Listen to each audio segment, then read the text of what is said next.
Hello, welcome to Cinema Savvy, and welcome back to our weekly spoiler discussion on The Falcon and the Winter Soldier. We are up to episode 2 on this one today. We're going to be discussing episode 2, The Star-Spangled Man, and that definitely gets an awesome callback in this episode, but we're not going to jump into it just yet. We're going to wait till hopefully a few more people jump in on this one. But this was another solid episode. There's 6 episodes in this series, so we're almost like... Wow, we're like a quarter of the way through at the moment. It's mad. Or like a third of the way through. I can't do maths. Anyway, we're going to be talking about this episode. There's a lot to dissect. There's a lot to discuss in this episode. It's another good one. But before we do, just over to George with the socials. Absolutely, guys. As always, we want you to comment along with us. We've got a couple of Twitter comments we're going to read out as well. But we want to know your opinions on Falcon and Winter Soldier. As it's episode 2. It's very different to WandaVision. I think that will get brought up at some point tonight because we are a third of the way through this. And I think this is longer than at least the first 3 WandaVision episodes, potentially 4. Someone's going to do some maths and figure that one out for us, please.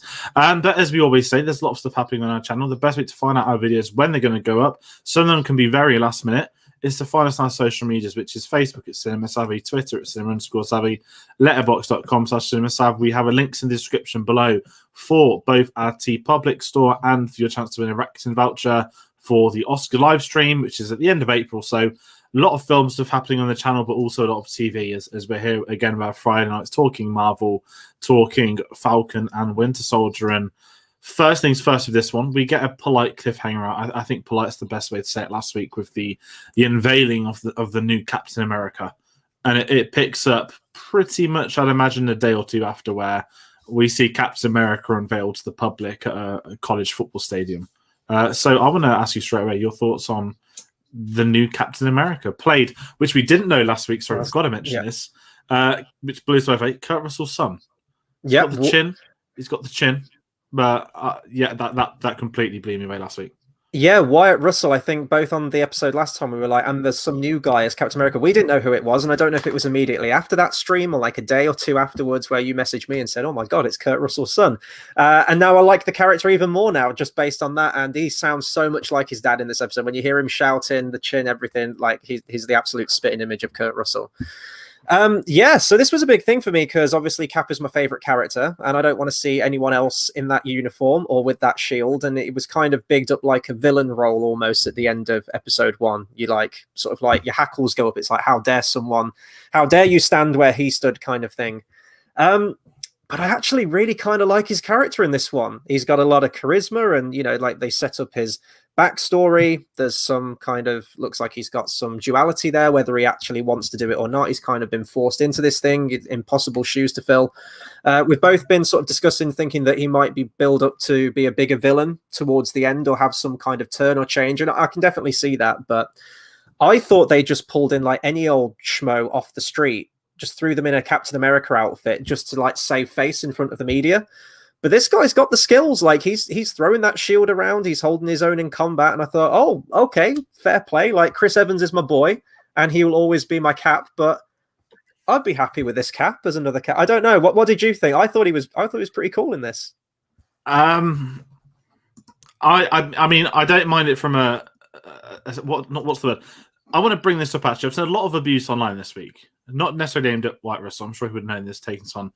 There are people that think this guy is genuinely the official new Captain America. Like that title is going to... No. There are people that think this is like Chris Evans is gone. White Russell's here to stay.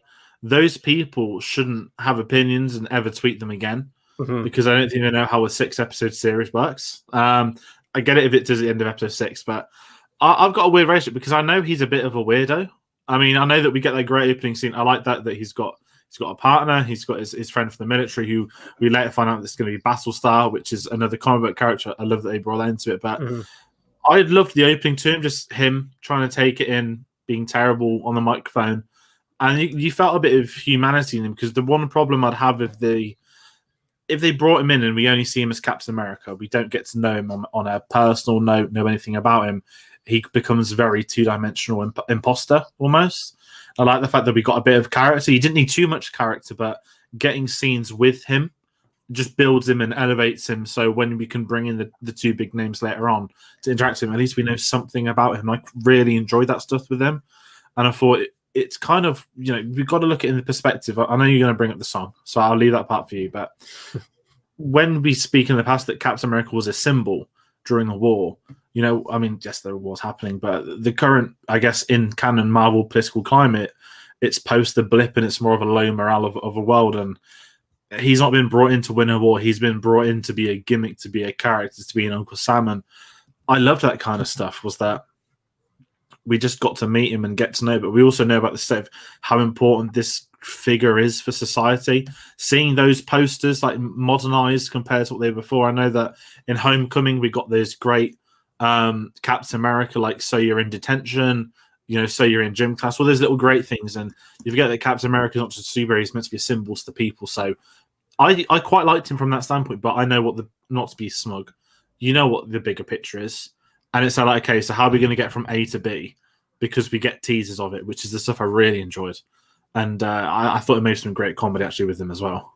Yeah, and I hope as the series goes on, we get even more with him as well. Like we got like a little bit of a taste, as you mentioned, like his relationship and his turmoil as to whether it's something he wants to do. One of my favorite scenes actually is where he's kind of prepping in the locker room beforehand. He's like, hello, hello. And he's like rehearsing how he's going to address all the people and which voice to match. And I love seeing that kind of behind the scenes stuff. When he comes out onto that football stadium, he is that personality. He is that celebrity. He is Captain America, but behind, like, no one sees who that person is. And I hope they go into more of that. It kind of reminded me of the Hunger Games kind of thing where everything's meticulously crafted and everything he says is on a script and he's got cue cards and the image and everything's all constructed for it and that celebrity culture. And I hope they go into that a little bit more because I think that would be a really interesting angle to go with him.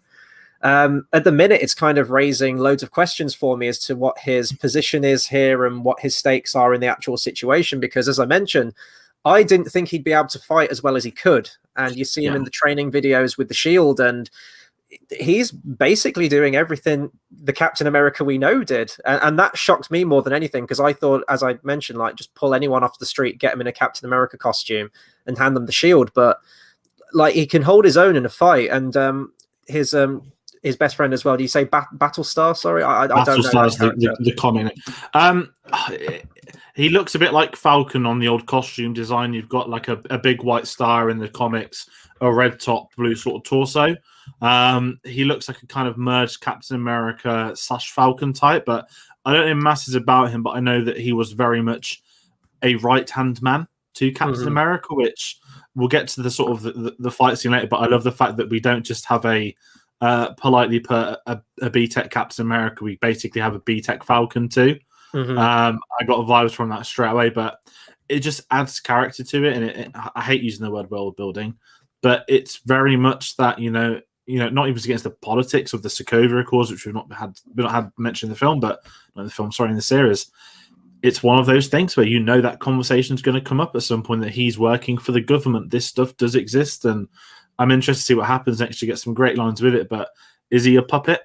Absolutely. And I think we're going to get a lot more of that. And, you know, he's talking about trying to do his own mission, and you just kind of sat there. It is the how dare you stand where he stood. And I'm so happy that the Falcon and Winter Soldier both basically say it to him too.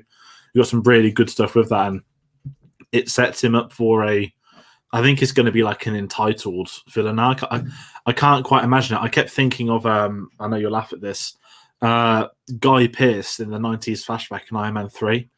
Like, I can imagine this guy on the edge of a building in his Captain America suit. Like, why won't they get in the car with me?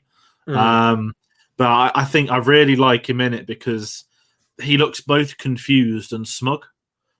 And I know that sounds ridiculous, but there's something going on inside his head, and we're going to find out. We're going to see clips of it, because you mentioned the action. Actually, let's jump to that straight. I really thought when he thought, she was like, holy shit, he's trained. Like, he wasn't just this guy carrying the shield. He knew how to use the shield. And I just kind of sat there like, whoa, okay, I didn't expect this from him. So it's that sort of Django Unchained. Like, you had my attention, now you have my curiosity. And it was exactly that. Yeah, and it's the bit where he like throws the shield. I think it says Battlestar falls off the back of the truck, doesn't he? And he throws the shield and he like lands on it. I thought, that's a precision shot right there. That's not every guy that can do that. But we've got to talk about the big thing. One of the best callbacks in modern Marvel history for me. It was the Star Spangled Man again. The name of the goddamn episode. love how they brought that back. And we did see trailers as well, didn't we, of which was this football stadium thing with all the brass and the pomp and circumstance and everything. And the big reveal of Captain America. And I don't know if it was us who said it or someone we had on one of the Marvel retrospectives said it looks like it's going back to that propaganda kind of feel of Captain America. And that's precisely what they did. They went back with the propaganda song. It was a great song. It's a great moment in that first Captain America film, and it doesn't feel like a retread in this one. It does feel modernized, and you can see why they're working it in. That sort of regression, it's not done to just like, harp on stuff that's already been done in the MCU. It's being done for a purpose and to show that juxtaposition between Cap back then and, history kind of repeats itself, sort of vibes to it. And we'll get into some other themes in this episode as well, because I think probably more than anything, and we also thought this might have been a thing that this series would build to. They talk about race relations as well, not overbearingly, but it's definitely there in the background as well, I think. So kind of history repeating itself. I like some of that stuff too, in the backdrop of this, because it's the maturity of the writing that we talk about. And WandaVision was great, but that did feel very Marvel and very sort of kooky and weird. This is, it feels very grounded despite being a superhero TV series. Yeah, it just feels like, sort of look at the two main guys, that it's just a guy that's got some high-tech wings and a dude that's got a metal arm. And it feels very real. And I think what's great with that is that not only do they have great chemistry, but for the series, it allows them to keep them grounded, because we've seen them so many times before. We know what they're like, we know the environment they've been in. It's kind of like what different things can you do with them that's going to lead to something else. And I think very much what they're building up with Falcon. I mean, we'll get to the scene of Isaiah Bradley later, but it's the actual moment after that I really enjoyed, was when he sort of steps out. We'll talk about it a bit. When he steps out the building, it's like, why hasn't this ever been mentioned? And I like those things, which are clearly going to crop up shortly in the future. But just bringing in a new Captain America in episode 2 and doing it in a way where I don't like him, but I like the concept of his character, if you know what I mean. Mm-hmm. Whereas I dislike him as I'm meant to as an audience member, not performance or writing. I do like that. So I think that's a good thing, that you've got that interpretation of, yeah, he's not my Captain America. So like you're with Falcon and Winter Soldier. And I think that's what it does. It builds you up to be on their side. Like, this guy is not Steve Rogers, and he's quite whiny, not to do a whole Hayden Christensen thing, but he just kind of sat there. Like, he's got a very punchable face. And I think I said that last week. I don't know what break it is. Your hand on that chin, though, if you try and punch him. Like, my God. Yeah, it's like the Crimson Chin from Fairly Odd Parents. I really like that stuff, but I wanted to talk about the big thing with that. Is that one of my favorite moments is move on to Bucky. Mm-hmm. We don't have this elongated reunion. We don't have look, we met in a battle in the middle of nowhere. How have you been? I love the fact that straight up, start of the episode, Bucky, why on earth did you get rid of that shield? What have you done? Blah, blah, blah, disgrace, all that stuff. I really like that, because I think Bucky's a character. He's been great in the films we've had him, in the Captain America ones. He's been very elusive, and we kind of spoke last week that we really enjoyed those scenes with him, learning more about him as a character. And I think, once again, we don't get as much of it compared to last week for both of them. But what we did get in this was shorter moments where you build their characters as well as their friendship. And I loved everything with Bucky, in truth, that, there's something else going on in his head. And when he gets to the therapy session, okay, I know absolutely why now. It's that paranoia of thinking Steve had made a mistake in him. And I love that conflict he has with himself. But the whole Falcon Bucky dynamic, they were a double act in Civil War. We got teasings of it when they're in the car, in the chair with one another. And I thought, when they're reunited, I mean, it's got your beloved reference. I messaged you straight away, like, there's a reference you're going to love. I wasn't going to spoil anything, but the Hobbit reference was really well done, I thought. There's some brilliant exchanges in this whole episode. One of my favorite bits was where he says it's the big three. What was it? Aliens, wizards, and robots, was it? Was robots or something, the third one? And then he says, well, Doctor Strange, he's a sorcerer. Well, it's just a wizard's just a sorcerer with a hat on or something. I loved all that stuff and that dynamic and that banter between the two. The Hobbit stuff was amazing. When Bucky said that he read The Hobbit when it was originally published in 1937, that got a big smile out of me. But yeah, I was trying to think back to the MCU films, and I don't know why I was struggling to think of it, because recently I have seen Winter Soldier and Civil War, where these characters are at the forefront in it. And I couldn't really remember many exchanges between Bucky and Falcon, at least not to this degree that we've got from this TV series. And you've just mentioned that bit in the car there. I guess that is sort of setting it up a little bit, but we never had masses of it. and definitely not this sort of dick measuring contest that they have going on, especially in this episode. When the trailers for this first came out and I saw they were going with that dynamic, I thought, I don't know if I'm going to like that. If they just play on that constantly and don't let up with it, it didn't feel natural to these characters. But after seeing this episode, and when you get that therapy session at the end, and I know I'm jumping to the end with a therapy session, but when there's some humor there where they're trying to get closer, and then they have to they're almost like scissoring at one point. They get that close, and then he says, "Why did you give the shield up? Why did you give it away?" And you're like, oof, that just puts it all in context. And that was the drama of the characters. And you can understand why there's that animosity there between the two of them. And I really appreciated that stuff. But then I'm also thinking that you've got 6 episodes where these two characters are probably going to be together through it quite a lot. And you need something. And I guess they've chosen to go with like a buddy cop dynamic where there's that, that antagonism between the two, but by the end they're going to pull their heads together and save the day.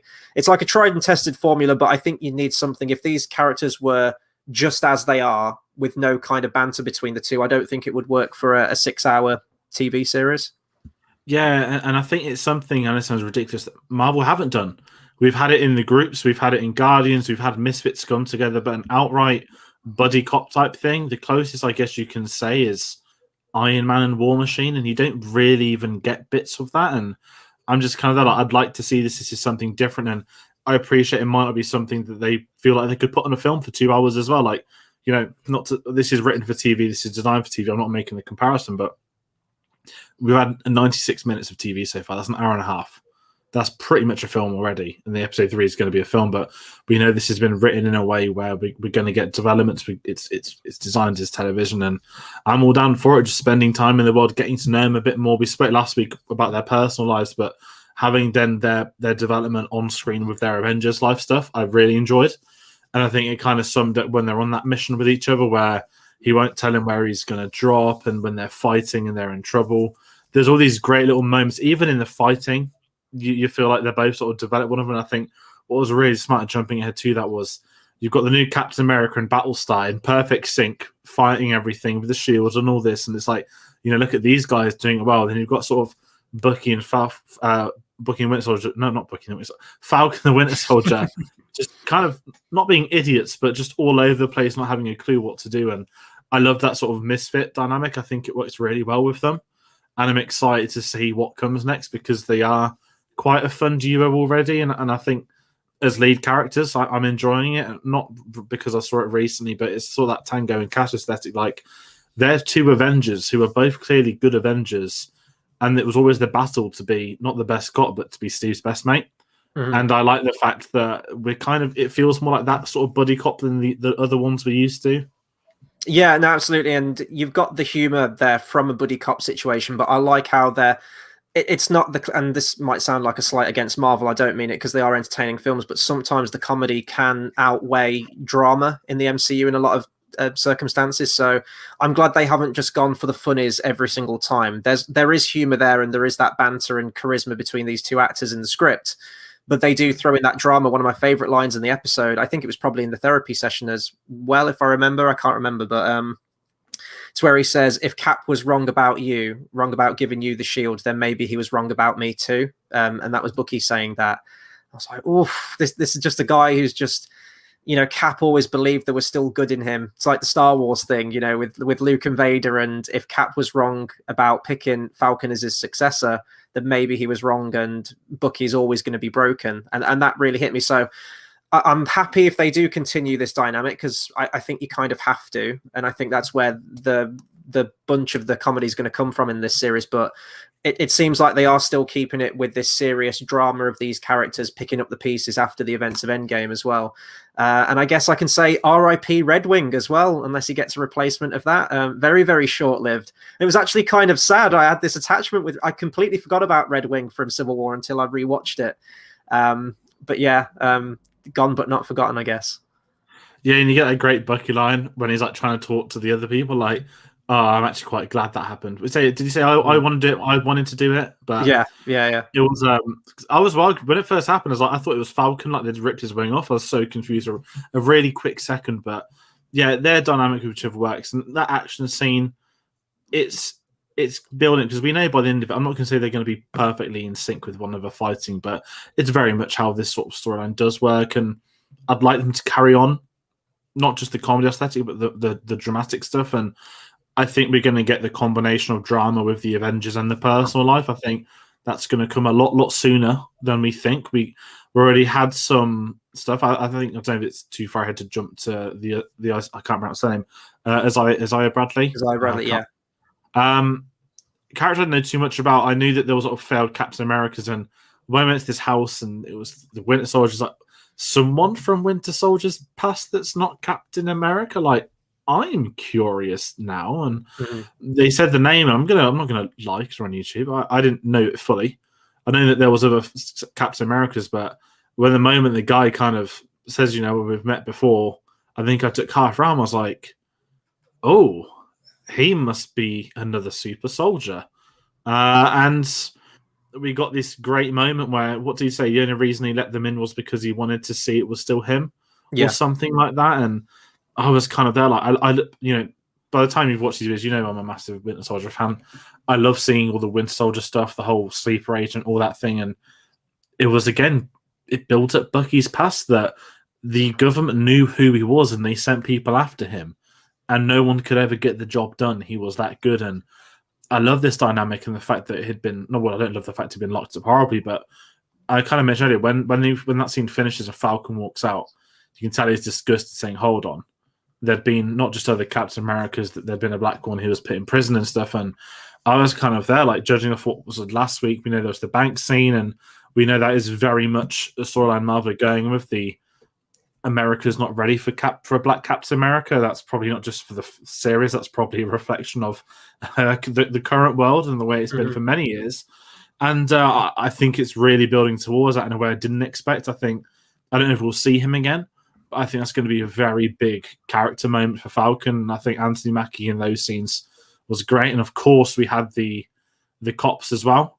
We all probably assumed what was going to happen. It's a black guy, he doesn't have any ID. And then it's do you know who he is? And you kind of knew. You knew straight away. But I guess the twist of that was that it was Bucky they were arresting because he didn't attend therapy.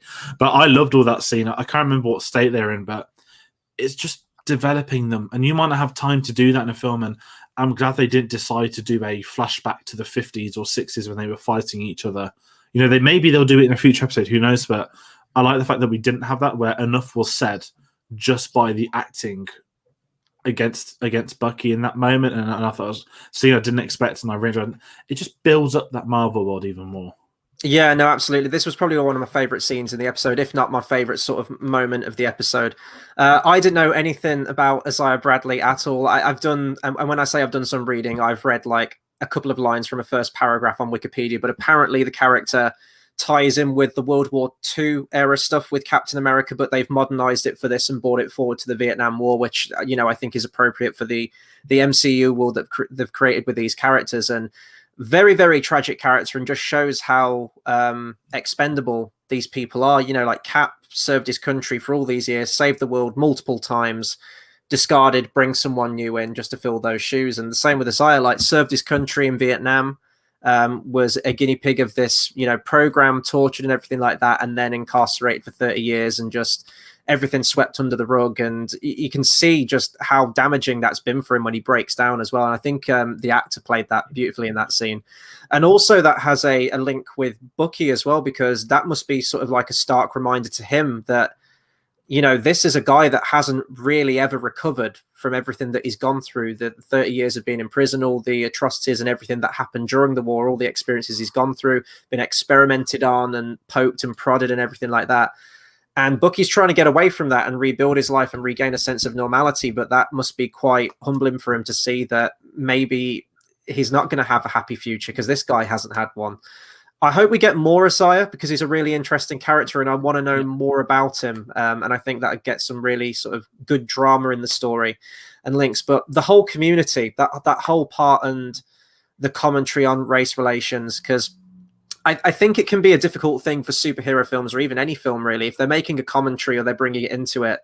Sometimes it can either feel really too preachy or like it's crowbarred in or disingenuous. But with this, it feels necessary to go into that, because I guess it is almost like a critique on America as a whole. Like, it's to do with Captain America and these comic book characters, but I think it is good to have that in the backdrop, because especially even events that happened a year ago, we're still very much in that, and there is still that, you know, inherent racism. And I like they don't sort of like beat you over the head with it, but it's there. Yeah. I think it's important because it does serve a purpose, I think. And you know, even like the character of Falcon, very similar situation, helped save the world multiple times.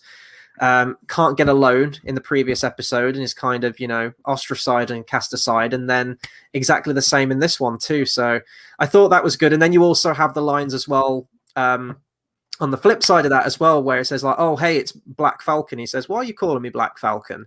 So it's like, I don't go around calling you Black Kid, do I? And I quite like that they offered that opposite side to it as well, that kind of profiling just based on that. So I thought that was very clever. And I think in lesser hands, or if it was written in a way, or if it wasn't directed as well, that could come across as really standing out and being not inclusive. But I love how they threw that into. Yeah, I wanted to bring up as well, sort of going off that scene. We spoke a lot about the potential Young Avengers, which is, I think, the whole MCU is heading in this direction, that we're going to get this new team. Don't know if it's going to be into Phase 4, and they haven't announced it, or maybe we'll get it in Phase 5, but there is going to be a new Avengers team. Something I found out, actually, I'm not going to lie, in the last 20 minutes. Isaiah Bradley, not his son, his grandson, who we see in the series, was also a Captain America called Patriot. And once again, Young Avengers has been trending on Twitter today. Not saying it's heading there, but, you know, based off some of WandaVision, based off some upcoming films, based off the Hawkeye characters coming up, and there it seems, I think it's happening. I don't know like when. In 10 years' time, if we have another 10 years with Phase 4 or whatever, or Phase 5, they're going to be aged up by that point anyway. Exactly. So I'm very curious. I think there is something happening. She-Hulk, I think there's an overarching plot point for the next, you know, Kevin Feige, you know, he probably planned this year 5 years ago. Mm-hmm. And you know, he's already 10 years ahead of us probably by now. So I'm very curious, because I didn't know that, but I like the fact that it does tie into that scene. And even if it's a thread they don't follow, it's that polite nod of the head to people that would know that reference. And I think it'd be quite cool, especially as we're obviously getting, you know, this series. We don't know if there's going to be a second season. I reckon there could be. I think if there's any sequel baity series of all the new ones, it's probably this and Loki more than anything. Mm-hmm. I would be curious, you know, the fact we're getting series about Captain America, what it means to be the character. Why not bring in other people that have had the mantle? That's why it's going back to that scene that we've got a potential future Captain America. We had a previous Captain America. We've got Falcon, who we know is going to probably be Captain America coming into the series. We know that Bucky was always, could Bucky do it? Obviously, I'm glad we're not getting that. But this series, you know, is all about Captain America and the legacy, the shield, the concept, the character. And I'm loving what they're doing with it. It just feels very different to what Marvel have already done, because you can't really delve into what it means to be a figure. What, you know, in a 2-hour film, you don't have time to talk about legacies and what it means in an ensemble cast or a shared cast. And I think that's where the maturity of the writing really comes into, is that they can go down this route and they can bring in different themes and try new stuff. And if something's done, like, that's fine. It's a 6-episode miniseries. There'll be many other threads happening. So I'm very curious to see how Marvel choose to follow up. Maybe there'll be something in the next 2 weeks and we don't have the faintest of ideas. But either way, all of the stuff with those guys, they've really enjoyed it. Yeah, and I think it helps as well that you've got one director throughout the whole thing as well. Not to say that TV shows can't work with multiple directors. I can think of loads of TV shows that do, but I think with something like this, especially where it kind of does feel like Captain America 4, like I could see this sort of like edit. If this came out as a movie, I could absolutely see this working as a movie.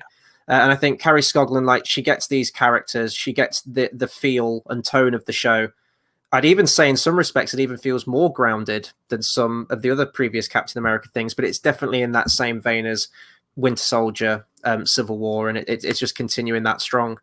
I guess we should talk about the villains as well. Still very much in the shadows, but we do get a tease of an awesome MCU villain at the end. Doesn't get any lines, but I'm sure he'll come into play next week. So we have the Flag Smashers, who are out sort of as like Robin Hood kind of people, like stealing from the rich, giving to the poor kind of thing, with resources. They mentioned vaccines in this. I was like, oh, I know this was filmed way back when, but that's very topical now. They're very interesting characters. I don't know the name of the actress. She was in Solo as Memphis Nest. We get a little bit more of her in this one. We knew that she was going to be in it more.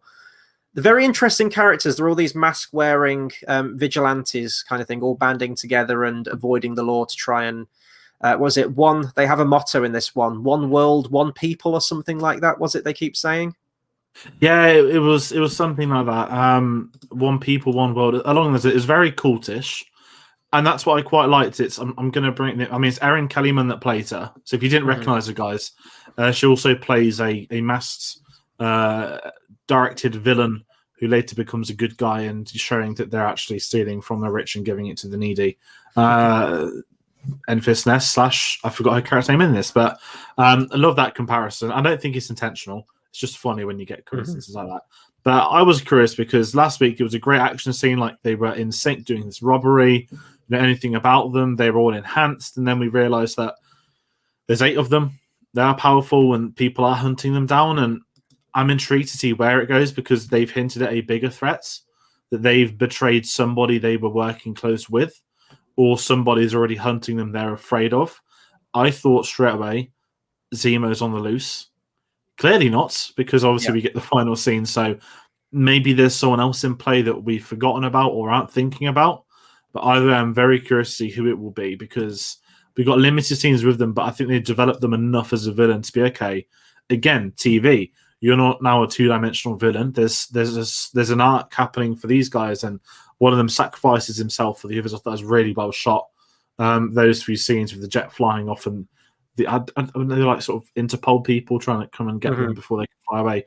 I love the fact that they've got these people around the world that just let them stay there because they agree with their politics. I loved all that kind of stuff, and I'm very curious to see what happens when Captain America, the new one, he will come face to face with them, and I think that's when we'll find out his motives as a character, as a Captain America, and it's very intriguing. I think there's intrigue with them again. It followed it last. This episode's in a really good thing. I don't use the word intriguing too much, but you don't know everything, and I think TV there's an art to phasing a series. And remember, some people are like, "Oh my god, Falcon the Winter Soldier is only 6 episodes." I'm sat here now thinking, that's good. We're not getting wasted minutes. We're not getting exaggerated, elongated storylines so far. I think 6 episodes at 45 minutes, I'm absolutely down with because they're doing enough. You know, this is the opening act. I guess this episode is the end of Act 1 to a point, and obviously we're getting instructions to Zemo, but I'm in with the villains. I'm curious to see what their plan is, why they're doing what they do, and I think it's going to be very much we've got a different perspective.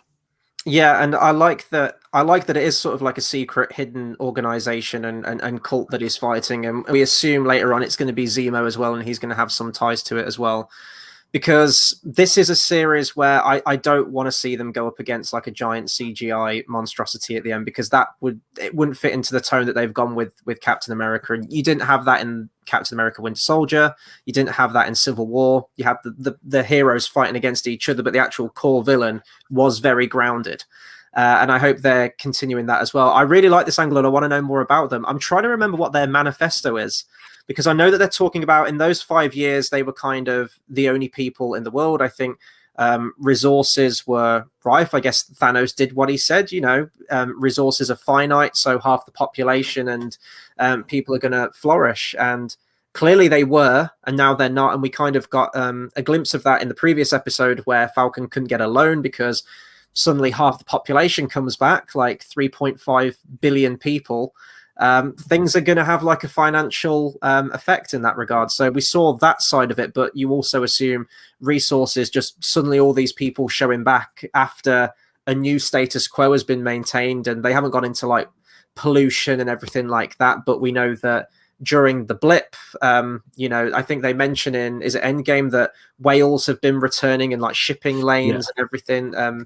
Migrational routes and the environment's flourishing. So I don't know if they want to go back to those days.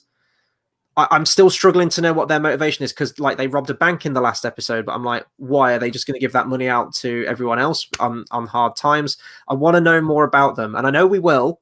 And I don't. This is the thing. Like, it is TV, and we've got another 4 hours of TV to cover, so they can't go into everything anyway. But I'm very, very curious about them, because I know they are in the comic book, right? I think the Flag Smashers, aren't they? Yeah, I just made that up. I don't know much about them, but they're a real thing. I had to check it last week because I just couldn't believe that was a real thing. But then again, there are so many comics where there are weird things like that where Marvel's reached a point they can have villains called the Flag Smashers, and you're like, I'm in. It's fine. And I think that just sums up Marvel in truth. Should we talk a little bit about Zemo? I mean, there's not really much to say about him. It's a cool nod at the end. I was getting mad X-Men 2 vibes at the end with Magneto in maximum security prison. You got like the villainous classical music. I swear I've heard that song that gets played. I don't know the name of the track. It's a famous classical music piece. I've heard that played over so many things with a villain. I think it's played in Watchmen, actually, if I remember rightly. But it's a really cool glimpse. We knew he was going to come back into it. We've seen the trailers, but Daniel Bruhl was fantastic in Civil War with very little to do. He kind of gets one walkaway scene, but his presence is felt throughout Civil War.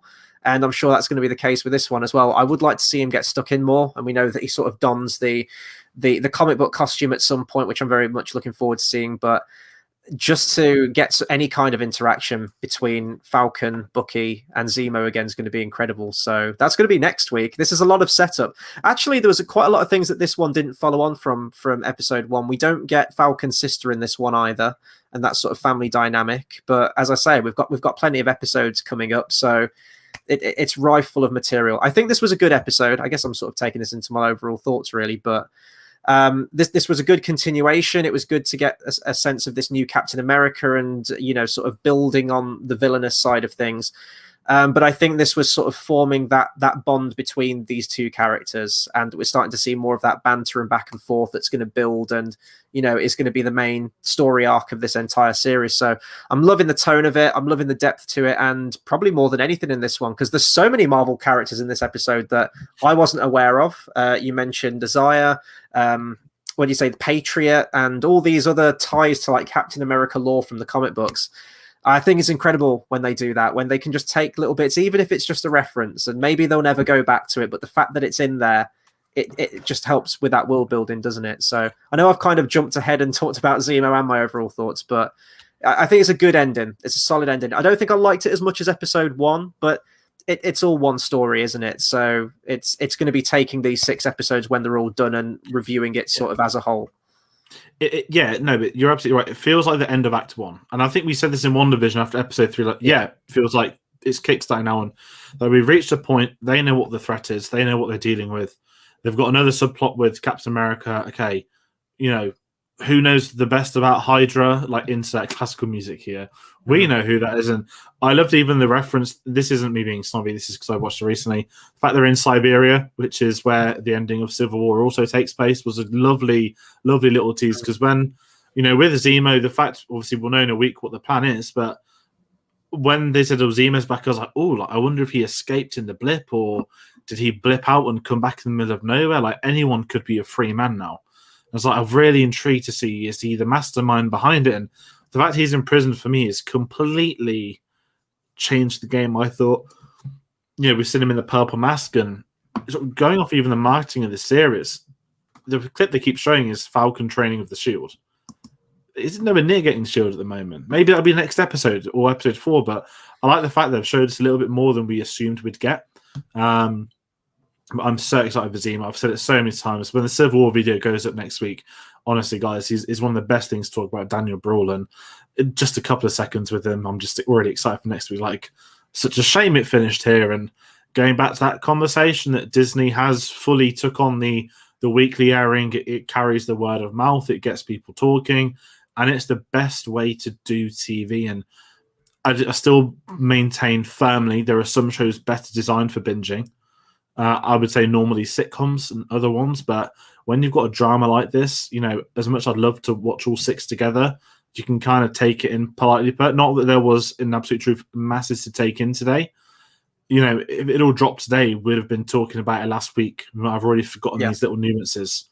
And I think, best way to introduce the villain, to make us wait a week, is just show him right at the end. And very excited to see what comes from that. Yeah, and it staggers it. I'm not getting that sense of superhero fatigue. I think if they dumped it all out there, it would be all consuming. I've got to set aside 6 hours to watch this TV show.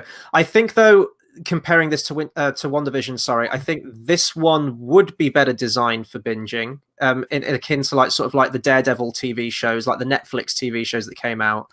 I think WandaVision, just based on its structure, that sort of that sitcom feel, that weekly tune in weekly for like a different sitcom, that was more episodic. But you know, I said the same for WandaVision in the first couple of episodes. This should have been bingeable, and then by the end of it, I'm glad it was the way it was.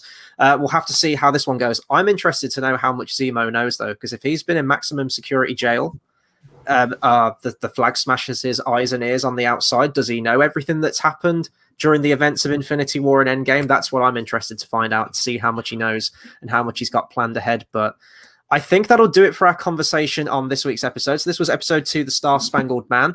And now we want to hear your guys' thoughts. Did you enjoy this episode? Have you been enjoying Falcon and the Winter Soldier? Any speculation? Where you think it's heading?